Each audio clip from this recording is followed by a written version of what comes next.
Sally Scrimger from the Southwest Metro of Minneapolis, Minnesota. And last year... Minnesota in the house. Minnesota, yes, yes. And last year I generated $226,000 in GCI from geographical farming on steroids. Now I use 3 tactics to ensure that success. We're gonna get right to it. The first one is a mailing.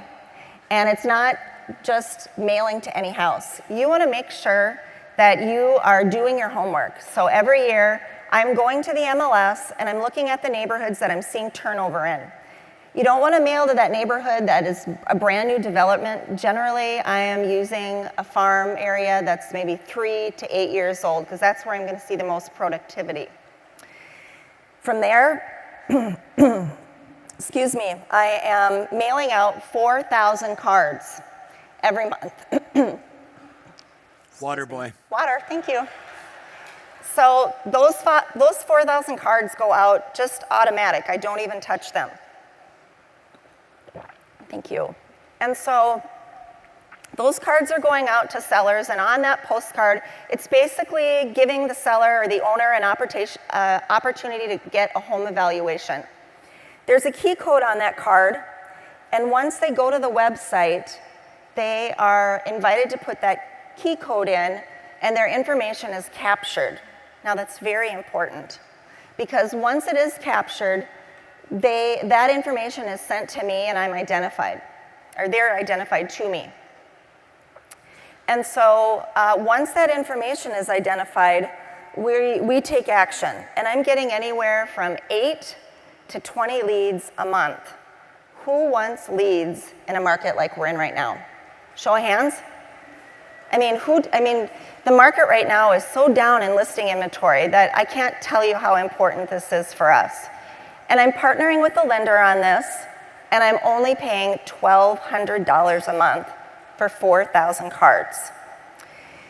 So, tactic number 2, when that lead comes in, immediately I am creating a package, and it consists of 3 things. Number 1 is a seller letter.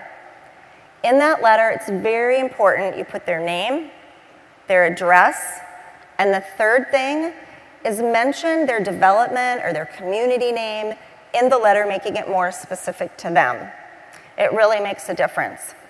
So once that package is created, the other piece of that package, and probably the most important piece of that package, is a memorable gift. Now, the memorable gift that I use, and you can get all kinds of ideas on Pinterest, you can use what you're most comfortable with, but for me, in my marketplace, I'm using an ice cream scoop. And I'll admit, it's kind of cheesy. But I take the ice cream scoops, I wrap them in a ribbon, I take a card tag, really simple, and my tag on it is, call me for the best scoop on the market. On the back of that card is my business card. Another one that I've used is an ice scraper. Scraping every dollar to maximize your equity. And again, in Minnesota icy winters, those are pieces, the ice cream scoop, the ice scraper, those are pieces that people use and they're gonna remember me by. And believe me, they do. These cards go out, the deliveries are made, and I'll have people call me back 6 months, 8 months later, and they always tell me, oh, we love that ice cream scooper. Oh my gosh, we used that ice scraper so much last year. So I believe that's another really important piece. And again, those are little money for the investment. Number 3. Number 3 is the door knock and the door drop. So once again, when those come in, within 48 hours, 24 hours if possible, we are at their door. We are knocking on the door with that package, and sometimes they're not there, and when they aren't there, I leave it. I just leave it. I keep coming back, I'm calling, and I'm making sure that we stay in front of them. If they are there, my script goes something like this. Hi, Robert. My name is Sally Scrimger, and I saw that you were on my website today. I noticed that you were looking for a home evaluation. I was just happening to be in the neighborhood, and I thought I'd stop by and see if I can answer any related questions for you. It's as simple as that, and the conversation flows. Common responses that I do get are, we were just looking, we wanted to see what the house sold for down the neighborhood or what it was listed for, or, we're really not looking for a couple of years. My response to all of those is, that's great, I can help. My goal is to always set the appointment, and I would encourage you, and I do not leave without a phone number and an email address. And it's so simple, I always feel like if you don't ASK, you don't GET. And so it's really simple. I just say, I can get some information out to you. What's your email address, right? And what's your phone number? And I have to tell you that 99% of the time, I'm getting it, which is fabulous. So I want to share with you 3 resources that I'm using for this. The first one, mailing companies out there, there are several that are very good, GeoFarm, Listing Grabber, and the thing that I like most about those companies is that you're leveraging your time. You literally, it's autopilot. You set it up, it goes out every month, and you're done with it. I know for most of us, we get really busy, and if we're the ones doing it, it just doesn't happen. So I highly recommend that. The second thing that I'm using is Cloud CMA Pro, and they happen to be back here today, so I'd invite you to go check them out. I use a 5 to 7 page bound presentation in color. It's really simple and easy for the seller to read. The other resource that I would help you with is the ice cream scoops or the ice scrapers or whatever it is you want to use.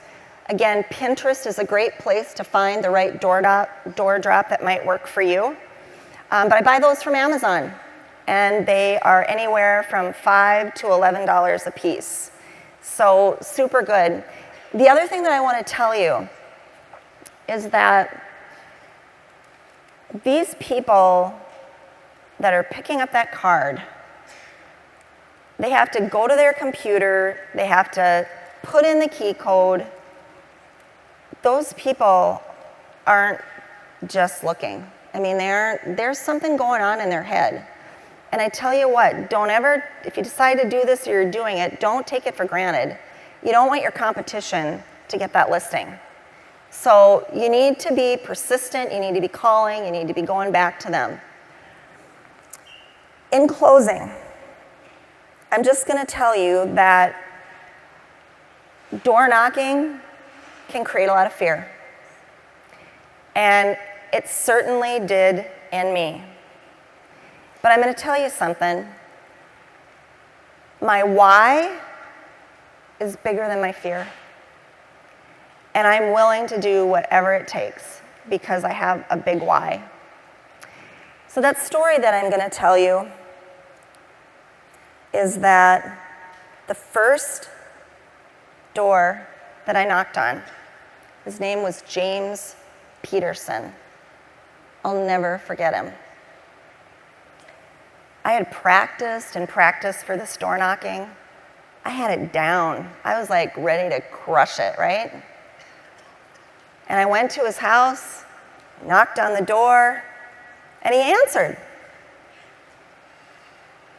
And I reached out my hand to meet him. And I said, "Hi, Sally. I'm James Peterson."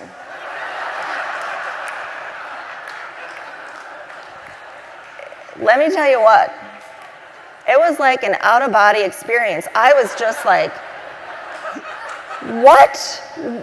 How could have I said that? And we burst into laughter. It was super, I kind of wanted to crawl under a rock, but, I was there and I already had messed it up, it didn't go exactly as planned, but I tell you what, I showed up. And I'll tell you something else. Thank you. Thank you. And I'll tell you something else. 6 months later, guess who called me? Sally. Thankfully, it was James Peterson. He remembered me. And I got his listing. I sold his home. I collected a check for $7,500 from that sale. The first transaction that I did off of this geographical farming on steroids, it was a $639,000 listing, and they were buyers for $500,000. Woohoo, right? Who wouldn't love that? So what I'm going to tell you is that I love door knocking, I love meeting people and achieving their goals, and I love geographical farming.